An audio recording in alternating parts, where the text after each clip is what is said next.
여러분, 혹시 최근에 스마트폰이나 노트북 아니면 뭐 무선 이어폰 같은 전자기기 새로 사려고 알아본 적 있으신가요? 네, 저도 얼마 전에 태블릿 하나 사느라 진짜 고생했거든요. 그렇죠. 아마 단순히 매장에 가서 이거 제일 예쁘네 하고 고르진 않으셨을 겁니다. 유튜브에서 막 수십 개 리뷰 영상 찾아보고 스펙 꼼꼼하게 비교하는 표 들여다보고 맞아요.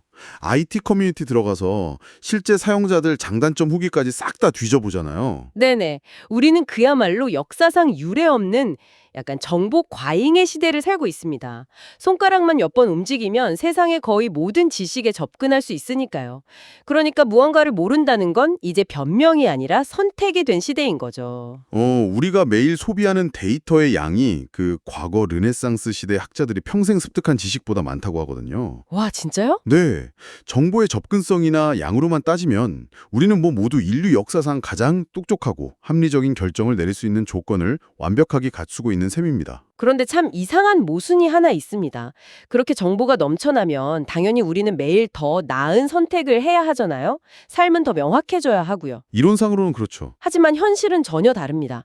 인생의 진짜 중요한 순간들, 예를 들어 진로를 결정하거나 누군가와 깊은 관계를 맺거나 혹은 직장에서 그 복잡한 갈등 상황에 대처할 때 우리는 여전히 흔들리로 방황하거든요. 네네. 밤새 인터넷 뒤지면서 정보를 모았는데도 엉뚱한 길로 빠져서 한참을 낭비하곤 하죠.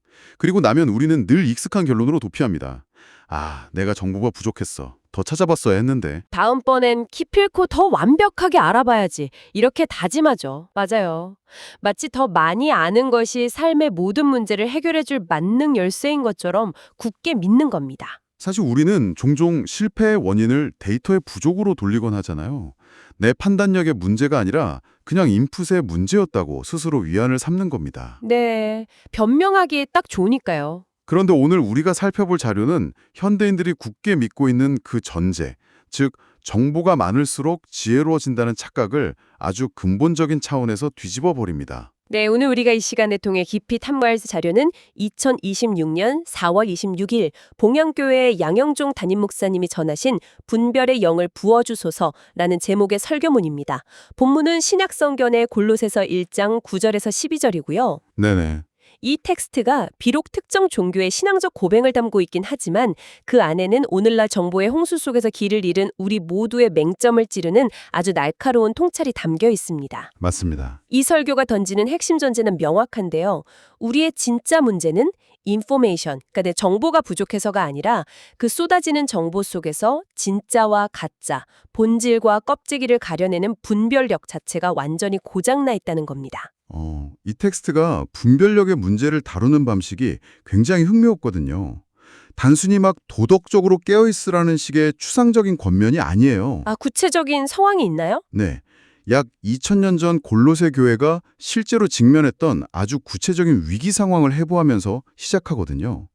당시 골로새 교회를 무너뜨리려 했던 가장 큰 위협은 로마 제국의 팔이나 외부의 핍박 같은 물리적인 적이 아니었습니다. 그럼 뭐였죠? 진짜 위협은 내부에서 스물스물 피어오르는 아주 교묘한 왜곡이었죠. 그러니까 대놓고 십자가를 짓밟거나 기독교 신앙을 전면 부정하는 세력이 아니었다는 거군요.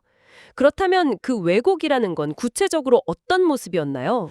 당시 골로새 지역이 동서양의 문화와 무역이 교차하는 엄청난 교통의 요지였습니다.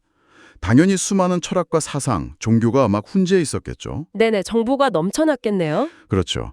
이때 교회 안으로 스며든 가르침들은 겉보기에는 기존의 복음보다 훨씬 더 지적이고 영적이며 수준 높아 보였습니다.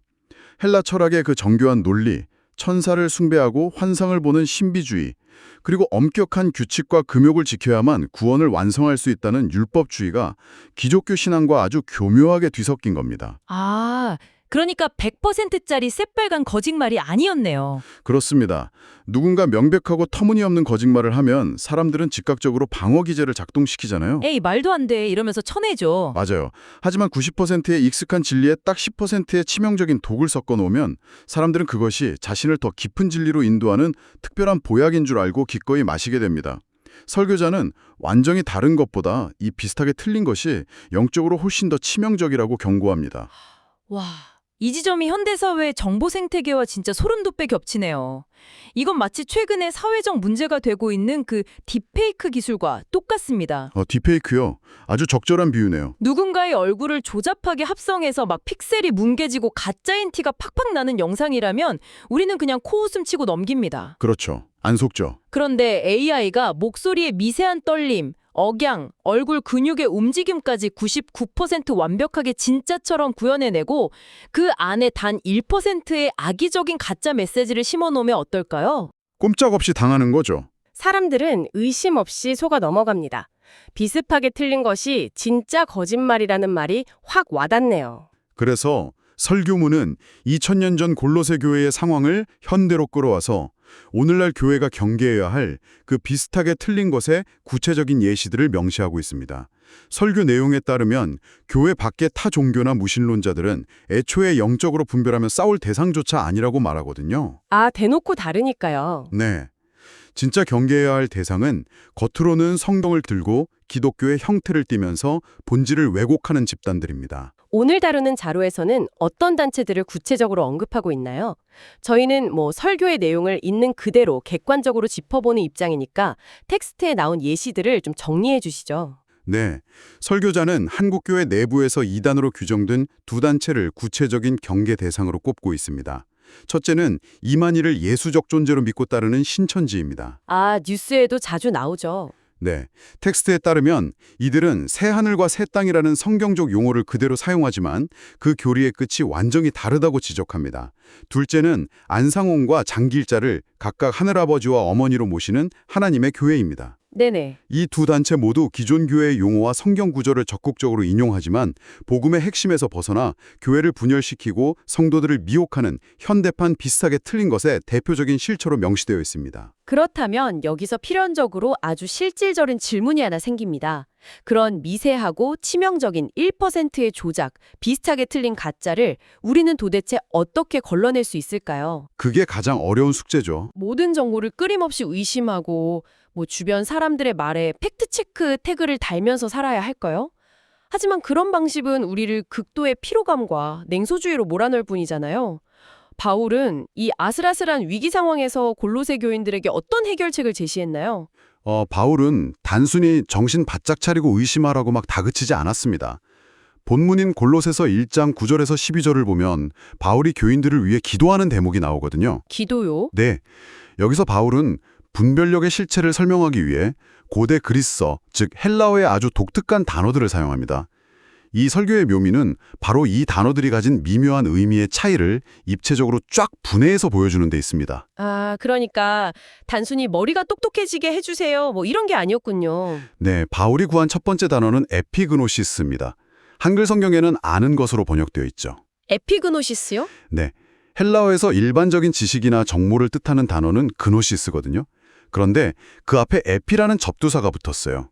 에피그노시스는 책상에 앉아서 달달 외우거나 구글링을 해서 얻는 그런 피상적인 지식이 아닙니다. 아, 그럼요. 대상과 직접 부딪히고 관계를 맺고 시간을 들여 경험적으로 깊이 체득하는 지식을 뜻하죠. 아, 그러니까 텍스트로 배우는 지식이 아니라 약간 실전 압축 경험 같은 거네요? 정확합니다. 수영 교본을 100번 읽어서 아는 지식이 그노시스라면 직접 물에 빠져서 허우적대고 물도 먹어보면서 몸으로 깨우친 부력의 감각이 바로 에피그노시스인 거군요. 그럼 두 번째 단어는 뭔가요? 두 번째는 소피아입니다. 지혜라는 뜻으로 철학을 뜻하는 필로소피아의 어원이 되기도 하죠.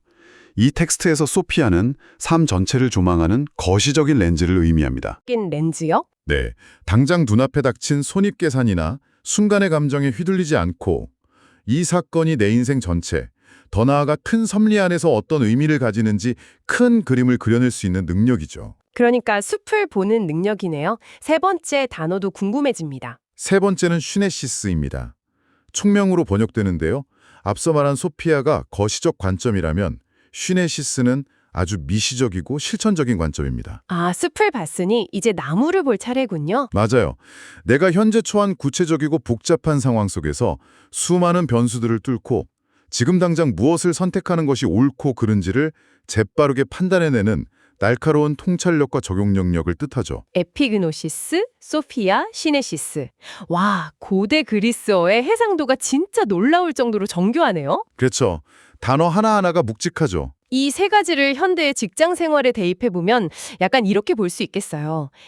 에피그노시스는 내 업무와 업계의 생리를 바닥부터 굴러보며 뼛속 깊이 아는 현장 경험이고요. 네네. 소피아는 10년 뒤 우리 산업이 어떻게 변할지 트렌드를 읽어내는 거시적 안목. 네. 그리고 시네시스는 오늘 당장 이 껄끄러운 클라이언트와의 미팅에서 어떤 타이밍에 계약서를 밀어넣어야 할지 아는 날카로운 타이밍 감각이잖아요. 솔직히 이 세 가지만 완벽하게 갖추고 있어도 세상에 속거나 실패할 일이 거의 없을 것 같은데요. 인간적인 관점에서는 완벽에 가까운 조건이죠. 그런데 바울의 기도는 여기서 끝이 아닙니다. 설교자는 이 세 가지 뛰어난 능력을 하나로 묶어내고 그 방향성을 결정짓는 가장 핵심적이고 근원적인 네 번째 단어를 조명하거든요. 네 번째 단어요? 바로 푸뉴마티코스, 번역하면 신령한 혹은 영적인 이라는 뜻의 단어입니다. 바울은 그저 지혜와 총명을 달라고 기도한 것이 아니라 모든 신령한, 즉 푸뉴마티코스 지혜와 총명으로 채워주시기를 구했습니다. 그 수식어가 붙는 게 왜 그렇게 결정적인 차이를 만드는 건가요? 이 푸뉴마티코스라는 단어가 들어감으로써 바울은 진정한 분별력이 인간의 노력, 뛰어난 지능 혹은 오랜 학습의 결과물로 성취될 수 없다는 것을 딱 선언하고 있기 때문입니다. 내가 노력해서 얻을 수 있는 게 아니라는 거군요. 네, 아무리 경험이 풍부하고 통찰력이 깊으며 상황 판단이 빠르다 할지라도 그것이 오직 인간의 자원과 이성에만 갇혀 있다면 결국 어느 순간 한계에 부딪히거나 치명적으로 왜곡된다는 겁니다. 참된 분별력은 오직 성령의 개입, 즉 인간 밖에서 주어지는 빛이 있어야만 완성된다는 것이 이 텍스트의 핵심입니다. 와, 이 부분에서 저는 퍼즐 맞추기가 딱 떠올랐어요. 여러분, 5,000피스짜리 아주 복잡한 퍼즐을 맞춘다고 한번 상상해보죠. 네, 에피그노시스는 내가 수천 개의 퍼즐 조각을 손에 쥐고 그 질감과 색깔을 하나하나 체득하는 과정입니다. 그리고 시네시스는 모양이 교묘하게 비슷한 두 조각 중에서 지금 당장 빈칸에 들어갈 진짜 조각을 맨눈으로 골라내는 감각이고요. 네네. 마지막으로 소피아는 그 조각들이 다 맞춰졌을 때 완성될 상자 겉면의 그 아름다운 풍경을 머릿속에 온전히 그리고 있는 능력입니다. 와, 그 세 가지가 다 있다면 진짜 퍼즐의 달인이겠네요. 그렇죠. 그런데 결정적인 문제가 하나 있습니다. 아무리 내가 조각을 잘 알고 눈썰미게 뛰어나고 큰 그림을 알아도 내가 퍼즐을 맞추고 있는 그 방 안이 빛 한 줌 없는 깜깜한 지하실이라면 어떨까요? 안 보이니까 아무것도 못하죠. 맞아요. 내 손에 쥔 게 파란색 하늘 조각인지 시퍼런 멍울 조각인지 아예 보이질 않잖아요. 모든 게 무용지물이 됩니다. 이때 푸뉴마티코스, 즉 영적인 개입이라는 건 내가 스스로 시력을 높이는 훈련을 하는 게 아니라 누군가 방 밖에서 스위치를 올려 환하게 불을 켜주는 사건인 겁니다. 불이 켜져야 진짜 시작이네요. 그렇죠. 불이 켜지고 나서야 비로소 내가 가진 경험과 지혜가 올바른 방향으로 작동하기 시작하는 거잖아요. 와, 그 퍼즐과 어두운 방의 비유는 설교의 다음 논점을 정말 정확히 짚어냅니다. 설교자는 우리는 무지한 것이 아니라 왜곡된 상태에 있다라고 강도 높게 지적하거든요. 무지가 아니라 왜곡이요? 네.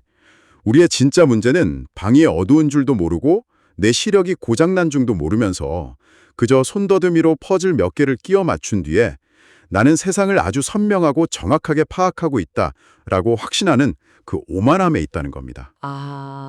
내가 고장 나 있다니 사실 자체를 아예 모른다는 거군요. 그래서 설교자는 이 왜곡된 인간의 상태를 설명하기 위해서 아주 시각적이고 섬뜩한 동화를 하나 인용합니다. 여러분도 다 아실 텐데 바로 안데르센의 눈의 여왕입니다. 어릴 때 많이 읽었죠. 네, 이 이야기에 K라는 소년이 등장하잖아요. K는 원래 아주 맑고 따뜻하며 세상을 아름답게 볼 줄 아는 아이였습니다. 그런데 어느 날 악마가 만든 거울이 산산조각 나면서 그 미세한 파편 하나가 K의 눈과 심장에 박혀버립니다. 네네, 그때부터 모든 게 달라지죠. 맞아요. 그 순간부터 K의 세상은 진짜 끔찍하게 변해버려요. 만발한 장미꽃을 보면 막 벌레가 먹었다고 흉을 보고 자기를 진심으로 아껴주는 사람들의 선의를 조롱하며 세상의 모든 아름답고 선한 것들을 삐뚤고 흉측하게 받아들입니다. 설교자는 이 동화를 통해 아주 중요한 신학적 그리고 철학적 통찰을 끌어냅니다. 동화 속에서 세상의 본질이나 장미꽃의 실체는 단 한 번도 변한 적이 없거든요. 그렇죠. 꽃은 그대로였죠. 변한 것은 오직 세상을 바라보는 K의 렌즈, 즉 그의 인식 체계뿐이었죠. 설교자는 이것이 바로 분별이 고장난 인간의 완벽한 축소판이라고 말합니다. 우리는 종종 세상이 각박해졌다거나 믿을 놈 하나 없다고 탄식하지만 실은 우리 눈과 심장에도 이미 깨진 거울 조각이 깊숙이 박혀 있어서 세상을 왜곡되게 스캔하고 있다는 겁니다. 아, 내가 끼고 있는 안경이 문제였다는 거네요. 네, 그래서 교회를 다니며 말씀을 들어도 가슴이 뛰지 않고 누군가 대가 없는 호의를 베풀어도 나한테 무언가 바라는 게 있겠지 라며 끊임없이 의심하고 냉소하게 되는 거죠. 저는 이 대목을 읽으면서 솔직히 제 삶을 되돌아보게 되더라고요. 만약 우리 모두의 눈에 각자의 모양을 한 거울 조각이 박혀 있다면 어떨까요? 설교에서 지적한 대로 어떤 사람의 눈에는 막 과거에 배신당했던 끔찍한 상처라는 파편이 박혀 있어서 모든 인간관계를 방어적으로만 볼 수 있고, 그렇죠. 상처 때문이죠. 또 어떤 사람의 눈에는 남들보다 무조건 우월해져야 한다는 이기적인 욕망이라는 파편이 박혀 있을 수 있잖아요.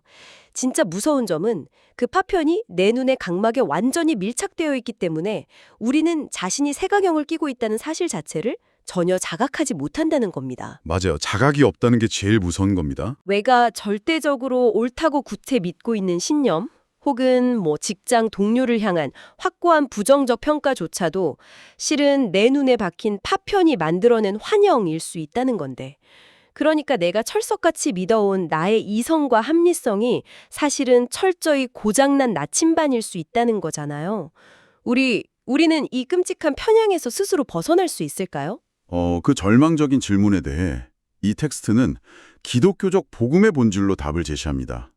동화 속의 K를 다시 한번 생각해보죠. K가 스스로 자기 눈에 박힌 거울 조각을 뽑아냈나요? 아니요, 혼자서는 절대 못했죠. 아닙니다. 그는 자신이 병들었다는 사실조차 몰랐기 때문에 얼음궁전의 그 차갑고 냉소적인 시선이 세상의 진짜 진리라고 믿으며 홀로 얼어붙어 갔습니다. 스스로를 치유할 의지조차 아예 없었던 거죠. 네네. 그때 K를 포기하지 않은 소녀 게르다가 온갖 고난을 뚫고 그를 찾아옵니다. 그리고 꽁꽁 얼어붙어 괴물이 되어가는 K를 끌어안고 뜨거운 눈물을 흘리죠. 아, 그 눈물. 네, 그 게르다의 눈물이 K의 가슴에 떨어져 얼어붙은 심장을 녹이고 마침내 눈에 박혀있던 악마의 거울 조각까지 씻겨 내려가게 만듭니다. 설교자는 이 대목을 성령의 역사와 아주 절묘하게 연결합니다. 스스로 편향과 왜곡을 제거할 수 없는 절망적인 존재가 바로 인간인데 외부로부터 부어지는 저항할 수 없는 은혜, 즉 성령이 우리의 얼어붙은 영적 심장을 녹이고 가려진 눈을 씻어내어 비로소 진리를 제대로 보게 만든다는 것입니다. 아, 그러니까 내가 아무리 눈을 부릅뜨고 시력을 높이려 애써봤자 소용없고 외부의 누군가가 내 눈을 씻어 주어야만 비로소 제대로 된 세상이 보인다는 거군요. 이 메시지의 정점은 설교의 후반부에 등장하는 성경 속 인물, 바로 바디메오의 이야기에서 가장 선명하게 드러납니다. 네, 아주 중요한 예화죠. 여러분, 머릿속으로 그 흙먼지에 아이는 여리고라는 고대 도시의 길가를 한번 상상해 보십시오. 그곳에 날 때부터 아무것도 보지 못하는 맹인거지 바디메어가 웅크려 앉아 있습니다. 그는 세상의 빛도 사람들의 표정도 심지어 자신이 앉아있는 진흙탕조차 본 적이 없는 철저한 어둠 속의 존재였죠. 칠흑 같은 어둠 속에 살았죠. 그런데 어느 날 주변이 심상치 않게 웅성거리는 소리를 듣습니다. 누군가 나사렛 예수가 지나간다고 말해주죠. 그 순간 바디메오는 보이지 않는 텅 빈 두 눈을 부릅뜨고 미친 듯이 소리치기 시작합니다. 다윗의 자손 예수여, 나를 불쌍히 여기소서. 주변 사람들이 막 그를 멸시하며 조용히 하라고 억누르지만 그는 아랑곳하지 않고 더 처절하고 맹렬하게 외칩니다. 바로 그 지점에서 예수가 걸음을 멈추고 바디메오를 부릅니다. 그리고 성경 전체를 통틀어 가장 역설적이고 묵직한 질문을 딱 던지죠. 내게 무엇을 하여 주기를 원하느냐? 와, 진짜 엄청난 질문이네요. 여러분, 이 질문의 무게를 한번 생각해 보십시오. 평생을 가난과 굶주림, 멸시 속에 바닥을 기며 살았던 거지입니다. 예수의 기적 같은 능력을 소문으로 들었다면 당연히 평생 먹고 살 넉넉한 돈을 주십시오 하거나 나를 벌레 취급하던 저 사람들에게 복수할 힘을 주십시오. 아니면 번듯한 집 한 채를 지십시오. 라고 요구할 수도 있었을 겁니다. 예, 저라도 당장 먹고 살 걸 구했을 것 같아요. 그런데 바디메오는 한치의 망설임도 없이 단 한 마리를 뱉어냅니다. 선생님이여, 보기를 원하나이다. 그 짧은 고백이 떨어지는 순간 예수가 그의 눈을 열어주며 엄청난 기적이 일어납니다. 여기서 우리가 질문해 봐야 할 것은 설교자가 왜 이 수많은 기적 이야기 중에서 하필 이 맹인의 이야기를 분별력이라는 주제의 클라이막스에 배치했는가 하는 점입니다. 그러니까 단순히 맹인이 눈을 떴다는 물리적인 기적, 그 자체를 나열하려는 의도는 아닐 텐데요. 네, 이 이야기의 진짜 핵심은 육신적인 맹인 바디메오가 넣어진 놀라운 영적 인지 능력에 있습니다. 바디메오는 분명 앞을 보지 못했지만 역설적이게도 자신에게 가장 절실하게 필요한 것이 눈이 열리는 것이라는 사실을 아주 명확하게 꿰뚫어보고 있었습니다. 자기가 안 보인다는 걸 정확히 알았다는 거네요. 다시 말해 그는 자신이 보지 못한다는 사실을 정확히 아는 자였습니다. 반면 오늘날 현대인들의 모습은 어떻습니까? 설교자는 교인들을 향해 아주 뼈아픈 일침을 가하거든요. 현대인들은 멀쩡한 두 눈을 시퍼렇게 뜨고 살아갑니다. 그렇죠. 정보도 엄청나게 많고요. 네, 남들보다 빠른 정보욕으로 부동산 흐름을 읽어내고 주식 차트를 분석하며 사람들의 심리를 교묘하게 파악해냅니다.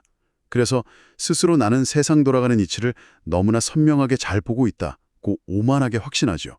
육신의 눈과 정보 처리 능력은 최고조에 달했지만 영적인 본질을 꿰뚫어보는 렌즈는 완전히 닫혀 있다는 거군요. 맞습니다.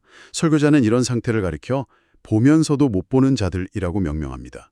바디메오는 눈이 멀었지만 자신이 어둠 속에 있다는 것을 확실히 알았기에 필사적으로 빛을 구했습니다. 하지만 현대인들은 눈이 활짝 열려 있음에도 정작 보아야 할 본질은 전혀 보지 못하면서 스스로를 아주 지혜롭고 통찰력 있는 사람이라고 굳게 착각합니다. 자신이 영적으로 무너지고 썩어가고 있는 줄도 모르는 이 자각 없는 맹인의 상태가 길가의 거지 바디메오보다 훨씬 더 비극적이고 위험하다는 것이 이 본문의 가장 날카로운 경고입니다. 그 통찰을 듣고 나니까 설교 마지막 부분에 그 묵직한 침묵 속에서 터져나온 회개의 외침이 왜 그렇게 강렬했는지 이제 이해가 됩니다. 텍스트에 담긴 그 기도의 문장을 여러분과 함께 나누고 싶네요. 주님, 저는 지금까지 제가 세상을 아주 잘 보고 있다고 믿었습니다. 그런데 가만히 돌아보니 저는 돈이 되는 곳을 보았고 사람들의 시선과 평가를 보았고 나에게 유리한 상황만을 치밀하게 계산하며 보았습니다. 정작 내 인생에서 가장 중요한 하나님은 보지 못했고 삶의 본질은 놓친 채 껍데기만 쫓았습니다. 내 닫힌 눈을 열어주소서. 저는 이 고백이 비단 종교적인 회개를 넘어서 성과와 효율이라는 렌즈만 끼고 달리느라 인생에서 진짜 소중한 가치들을 까마득히 놓치고 살아온 우리 모두의 서늘한 자화상처럼 느껴졌습니다. 네, 오늘 우리가 탐구한 이 자료의 핵심을 관통하는 결론이 바로 그것입니다. 거친 파도처럼 밀려오는 이 정보의 바다에서 지혜 없고 흔들리지 않는 인생을 구축하는 방법은 더 뛰어난 알고리즘을 찾거나 매일 아침 수십 개의 뉴스레터를 정독하는 데서 시작되지 않습니다. 정보의 양이 중요한 게 아니라는 거죠. 그렇죠. 그것은 내가 쥐고 있는 정보가 불완전할 수 있고 나의 그 합리적인 판단조차 내 안의 상처나 욕망으로 인해 얼마든지 왜곡될 수 있다는 그 뼈아픈 한계를 겸허히 인정하는 것에서 출발합니다. 설교자의 언어로 표현하자면 내 힘으로는 도저히 뽑아낼 수 없는 눈에 박힌 파편을 빼달라고 닫힌 눈이 열리기를 구하는 절박한 기도에서 진정한 분별이 시작된다는 것이죠. 눈이 열려야 비로소 인생이 열린다. 이 한 문장이 오늘의 이 깊은 탐구를 요약하는 가장 완벽한 묘사일 것입니다. 답니다. 숨이 턱턱 막히고 그럼에도 불구하고 여전히 선택의 기로에서 불안감을 느끼는 여러분에게 오늘 이 시간이 작지만 단단한 생각의 닻이 되었기를 바랍니다. 나는 남들보다 더 많이 알아야 해 라는 그 강박의 스위치를 잠시 끄고 나는 과연 지금 왜곡 없는 렌즈로 내 삶과 세상을 응시하고 있는가 라는 근본적인 질문을 스스로에게 한번 던져보는 계기가 되었으면 합니다. 방대한 정보는 우리가 세상을 더 멀리 보게 해주는 훌륭한 망원경을 만들어줄 순 있지만 정작 그 망원경의 렌즈에 묻은 진흙을 닦아내는 것은 결국 스스로의 한계를 인정하는 겸손과 진리를 향한 갈망뿐이니까요. 자, 오늘 탐구를 마무리하며 여러분 스스로에게 아주 도발적인 질문을 하나 던져보고 싶습니다. 종교적인 신념이나 신앙의 유무를 다 내려놓고 지금 당장 여러분의 일상으로 돌아가서 생각해 보십시오. 현재 여러분의 눈과 심장에 깊숙이 박혀서 세상을 왜곡되게 냉소적으로 혹은 삐딱하게 보게 만드는 그 거울 조각의 정체는 과연 무엇입니까? 과거에 굳게 믿었던 사람에게 철저히 배신당했던 그 서늘한 상처인가요? 아니면 타인보다 무조건 앞서 나가야 직성이 풀리는 아직도 내려놓지 못한 지독한 인정 욕구일 수도 있겠죠. 맞아요. 혹시 내가 속한 집단의 논리만이 무조건 옳다고 믿어 의심치 않는 정치적 아지분 아닐까요? 만약 내일 아침 어떤 낯설고 따뜻한 은혜 덕분에 혹은 벼락 같은 깨달음 덕분에 여러분의 눈에 딱딱하게 굳어있던 그 거울 조각이 톡 하고 빠져나간다면 수년째 꼴도 보기 싫어 증오했던 직장 동료의 얼굴이 혹은 밤을 새워가며 머리를 쥐어뜯던 그 무거운 결정의 순간이 완전히 다른 모습으로 보이지 않을까요? 어쩌면 여러분이 그토록 찾아 헤매던 해답은 더 많은 정보의 검색 결과가 아니라 이미 여러분 곁에 머물고 있는 평화롭고 명확한 진실일지도 모릅니다. 오늘 하루 여러분의 시야를 가리고 있는 그 숨겨진 파편의 존재를 조용히 곰곰이 마주해 보시길 바랍니다. 저희는 다음 깊이 있는 탐구에서 더 새롭고 놀라운 통찰로 다시 찾아오겠습니다.